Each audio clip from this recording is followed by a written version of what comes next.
कहानी की शुरुआत में हम जैक नाम के एक आदमी को देखते हैं जो अभी अभी सोकर उठा है। वो उठते ही अपना रेडियो ऑन करता है, लेकिन उसमें कुछ नहीं आ रहा होता। जैक को लगता है कि शायद रेडियो खराब हो चुका है। आगे वो अपने कुछ दोस्तों को फोन करने की कोशिश करता है, लेकिन उसका फोन भी नहीं चल रहा था। जिसके बाद वो तैयार होकर अपने ऑफिस के लिए निकल जाता है। रास्ते में वो अपनी कार में पेट्रोल डलवाने के लिए एक पेट्रोल पंप पर रुकता है, लेकिन दुकान के अंदर जाकर वो देखता है कि कैश काउंटर पर कोई नहीं था। वो किसी को इधर उधर ढूंढने लगता है, पर तभी उसे किचन में से धुआं आता हुआ दिखाई देता है। जैक अंदर जाता है तो वो देखता है कि वहाँ पर कोई पानी उबालने के लिए रखकर पता नहीं कहाँ चला गया है। वहीं पास में ही एक टॉयलेट का दरवाजा अंदर से बंद था, तो जैक को लगता है कि अंदर कोई तो जरूर होगा, लेकिन जब वो उसके अंदर देखता है तो वो भी खाली होता है। फिर जैक उस जगह से थोड़ा आगे जाता है और देखता है कि पिछली वाली सड़क ही नहीं बल्कि इस सड़क पर भी कोई नहीं है। अब जैक को थोड़ा अजीब लगने लगता है, लेकिन फिर वो सोचता है कि चलो ऑफिस जाकर देखते हैं, वहाँ पर कोई ना कोई तो मुझे मिल ही जाएगा। फिर थोड़ा आगे जाने पर उसे एक घर में कुछ मूवमेंट होती हुई दिखाई देती है, तो जैक तुरंत अपनी कार रोककर उस घर में चला जाता है। वो दरवाजा खटखटाता है पर कोई भी दरवाजा नहीं खोलता।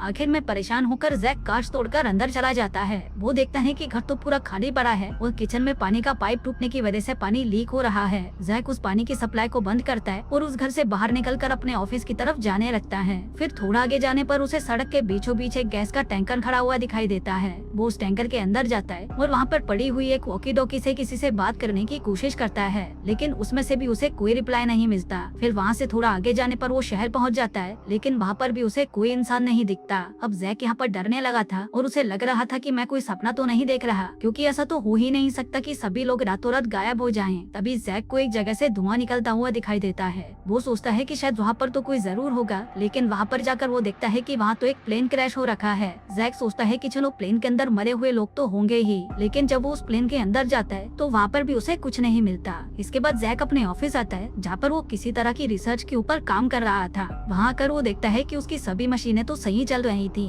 जैक वहाँ पर किसी को कॉल करने की कोशिश करता है, लेकिन दूसरी तरफ से कोई भी उसका कॉल नहीं उठाता। तभी जैक के मॉनिटर पर एक मैसेज आता है, जिसमें लिखा था कि ऑपरेशन फ्लैशलाइट पूरा हो चुका है। जैक जल्दी से उठता है और पूरे ऑफिस में अपने साथियों को ढूंढने लगता है, लेकिन पूरे ऑफिस में उसके अलावा कोई नहीं होता। तभी वो कंट्रोल रूम में जाता है और देखता है कि उसका बॉस तो वहीं पर बैठा है। अब जैक जैसे ही उसके कंधे पर हाथ रखता है, वो देखता है कि उसका बॉस तो मर चुका है। अब ये देखकर जैक डर जाता है और भागकर वहाँ से बाहर आ जाता है। वो जल्दी से उस ऑफिस से निकलने की कोशिश करता है, पर तभी वो देखता है कि ऑफिस के सारे दरवाजे अपने आप लॉक हो चुके हैं। तभी जैक अपने कैबिन में आता है और रिकॉर्डर उठाकर कहता है कि आज जुलाई 5 है और हमारा ऑपरेशन फ्लैशलाइट फेल हो चुका है, जिसकी वजह से दुनिया के सभी लोग गायब हो चुके हैं। सिर्फ मैं ही हूँ जो यहाँ पर अकेला बचा हूँ। जिसके बाद वो उस रिकॉर्डिंग को टेबल पर रखता है और वहाँ पर एक बॉम्ब ब्लास्ट करके उस ऑफिस का दरवाजा तोड़ देता है। इसके बाद वो एक रेडियो स्टेशन में जाता है और कुछ ब्रॉडकास्ट करने लगता है। वो अपना नाम और अपना पता बताता है और कहता है कि अगर कोई भी जिंदा हो तो मुझे आकर मेरे एड्रेस पर मिलना। इसके बाद वो पूरे शहर की दीवारों पर अपना नंबर और एड्रेस लिख देता है। जिसके बाद वो एक पुलिस कार को लेकर गली गली अनाउंसमेंट करता है कि अगर कोई भी जिंदा है तो प्लीज आकर मुझे कांटेक्ट करे। और इसी तरह ये सब करते हुए कई दिन बीत जाते हैं, लेकिन एक भी इंसान जैक को कांटेक्ट नहीं करता। वहीं जैक रोज रोज इंसानों को ढूंढ ढूंढ कर परेशान हो चुका था और अब उसे पूरा यकीन हो चुका था कि वो इस दुनिया में अकेला ही बचा है। पर तभी उसके दिमाग में आता है कि अगर मैं इस दुनिया में अकेला हूँ तो फिर मैं इस छोटे से घर में क्यों रहता हूँ। जिसके बाद वो शहर के सबसे बड़े और शानदार घर में जाकर रहने लगता है। आगे वो एक कार के शोरूम में से सबसे महंगी कार निकालता है और उसे लेकर घूमने लगता है। फिर वो एक मॉल में जाकर वहाँ पर सबसे महंगे कपड़े पहन लेता है। अब ये सब चीजें करने में उसे बहुत मजा आ रहा था, लेकिन फिर कुछ ही दिनों में वो इन सबसे भी बहुत बोर हो जाता है। अब कुछ दिन और बीतते हैं और जैक की दिमागी हालत अब खराब होने लगती है। वो आदमियों की जगह औरतों के कपड़े पहनने लगता है। जिसके बाद वो वहाँ के प्रेसिडेंट के घर पर जाता है और उसकी बालकनी में जाकर स्पीच देने लगता है। आगे वो एक शॉटगन लेकर एक चर्च में घुस जाता है और वहाँ पर लगी जीसस की मूर्ति को शूट करके उड़ा देता है। जिसके बाद वो एक बड़ा सा ट्रक लेकर शहर की सारी दुकानों को तोड़ने लग जाता है।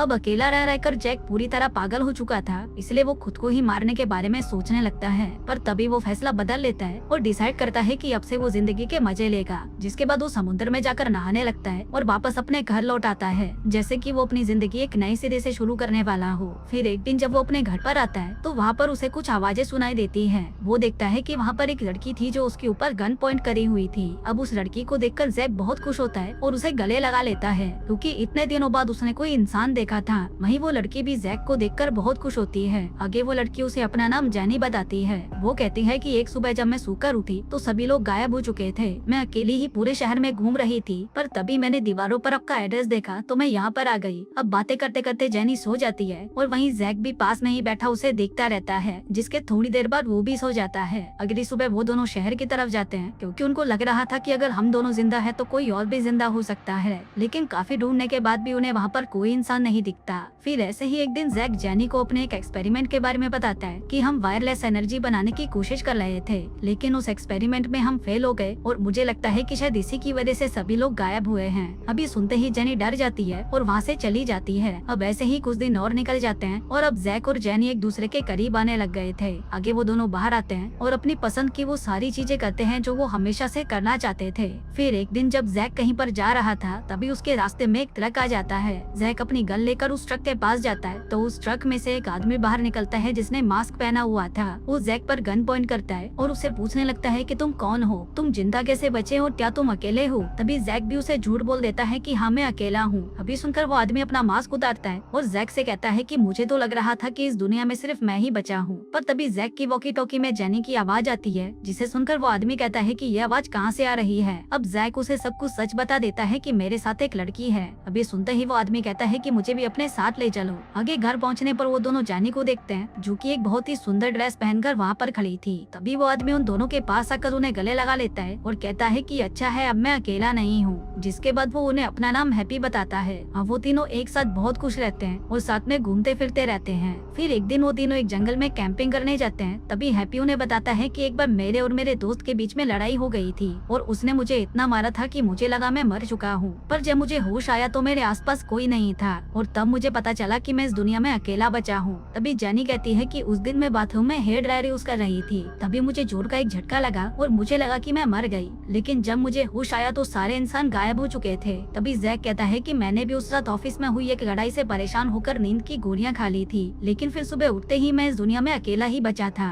फिर उसी रात जब ये सभी सो रहे थे तभी जेनी को बाहर किसी के गाने की आवाज आती है। फिर जेनी जब बाहर जाती है तो वो हैप्पी को वहाँ पर देखती है जो एक कब्र पर खड़ा होकर गाना गा रहा था। जेनी को लगता है कि इसको डिस्टर्ब करना सही नहीं है, इसलिए वो वापस आकर सो जाती है। अगली सुबह जैक अपने किए हुए एक्सपेरिमेंट की जांच कर रहा था, जिस दौरान वो हैप्पी और जेनी को साथ में जॉगिंग करते हुए देखता है। जेनी उससे पूछती है कि तुम्हारा फ्रेंड तुम्हें मारना क्यों चाहता था। हैप्पी कहता है क्योंकि मैं उसकी पत्नी के साथ सो रहा था और फिर मैंने उसे मार डाला। अभी सुनते ही जेनी घबरा जाती है और वहाँ से चली जाती है। फिर घर आते ही जैक जेनी से पूछता है कि क्या हुआ, तुम रो क्यों रही हो। जिस पर जेनी कहती है कि कुछ भी नहीं। फिर जैक हैप्पी से पूछता है कि जेनी को क्या हुआ। हैप्पी कहता है कि पता नहीं, मैंने तो उसे कुछ नहीं बोला। अब जैक और हैप्पी के बीच में लड़ाई हो जाती है और जैक अपनी कार लेकर वहाँ से चला जाता है। तभी हैप्पी को भी गुस्सा आ जाता है और वो भी एक गाड़ी लेकर जैक के पीछे पड़ जाता है। वहीं इन दोनों को गुस्से में देखकर जेनी भी अपनी कार लेकर इनके पीछे जाने लगती है। तभी जैक हैप्पी की गाड़ी से टकराता है और एक गड्ढे में जाकर गिरता है, लेकिन इसमें किसी को भी चोट नहीं लगती। इसके बाद ये दोनों फिर से लड़ने लग जाते हैं, पर तभी जेनी उन दोनों पर गन पॉइंट कर देती है और कहती है कि आपस में लड़ना बंद करो। अब वो दोनों ही उसकी बात मान जाते हैं और जेनी के साथ वापस घर जाने लगते हैं। तभी रास्ते में जैक उनसे कहता है कि जिस घटना के बाद सभी लोग गायब हुए थे वो वापस होने वाली है और इसमें अब हम तीनों भी गायब हो सकते हैं। अब ये सुनते ही वो दोनों डर जाते हैं। इसके बाद वो तीनों जैक के ऑफिस जाते हैं, जहाँ पर जैक देखता है कि कल सुबह 6 बजे वो घटना वापस होगी। अब इन तीनों को कैसे भी करके इसे रोकना था।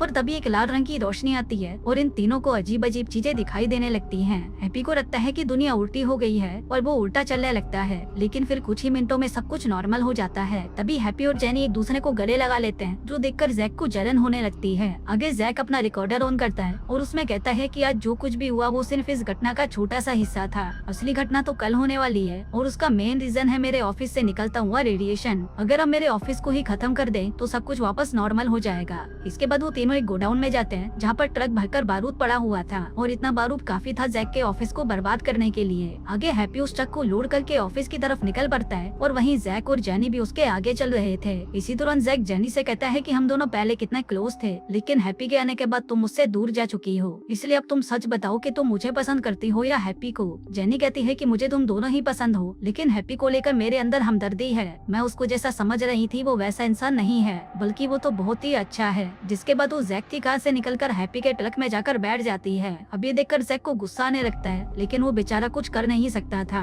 पर तभी जैक देखता है कि उसके रेडियो में अलार्म बज रहा है, जिसका मतलब था कि उसके लैब में रेडिएशन लेवल बहुत ज्यादा बढ़ चुका है और अगर ये लोग ट्रक को ऑफिस के पास भी लेकर गए तो ट्रक में पड़ा हुआ बारूद ब्लास्ट हो जाएगा और हैप्पी और जेनी वहीं पर खत्म हो जाएंगे। अब जैक जल्दी से ये बात हैप्पी को बताने की कोशिश करता है, लेकिन वहीं हैप्पी को लगता है कि शायद जैक को उससे जलन हो रही है, इसलिए वो अपना रेडियो ही ऑफ कर देता है। तभी जैक उसके ट्रक के आगे अपनी गाड़ी लाकर खड़ी कर देता है और उन दोनों से कहता है कि तुम लोग पागल हो गए हो क्या। अभी मेरे ऑफिस में रेडिएशन लेवल बहुत ज्यादा है और अगर वहाँ पर हम ट्रक लेकर गए तो तुम दोनों भी मर जाओगे। इसके बाद वो दोनों ऑफिस के दूर एक टावर पर जाते हैं, जहाँ पर जैक कहता है कि मुझे शहर जाकर कुछ सामान लाना होगा, जिससे हम इस ट्रक को बिना किसी ड्राइवर के ऑफिस के पास पहुँचा दे। जो कहकर वो उन दोनों को वहीं छोड़ देता है और खुद कार लेकर शहर की तरफ चला जाता है। उधर हैप्पी और जेनी से अब कंट्रोल नहीं हो रहा था, इसलिए वो दोनों वहीं पर इंटीमेट हो जाते हैं। फिर थोड़ी देर बाद जब वो दोनों बाहर देखते हैं तो वहाँ पर जैक होता है, जो खुद ही उस ट्रक को ऑफिस के पास ले जा रहा था। दरअसल जैक इस सबका जिम्मेदार खुद को मानता है और उसको लगता है कि उसी की वजह से सभी लोग मारे गए, इसलिए वो अपनी जान देकर हैप्पी और जेनी को बचाना चाहता था। इसके बाद वो उस ट्रक को सीधा अपने ऑफिस में घुसा देता है और तभी वहाँ पर एक जोर का ब्लास्ट होता है और तभी उनको वो लाल लाइट फिर से दिखाई देती है और हम जैक को देखते हैं, जो वहाँ से कहीं और आ चुका है। वो देखता है कि वो एक बीच पर है और उसके आसपास कोई भी नहीं है। और दोस्तों, इसी के साथ ही ये कहानी यहीं खत्म हो जाती है।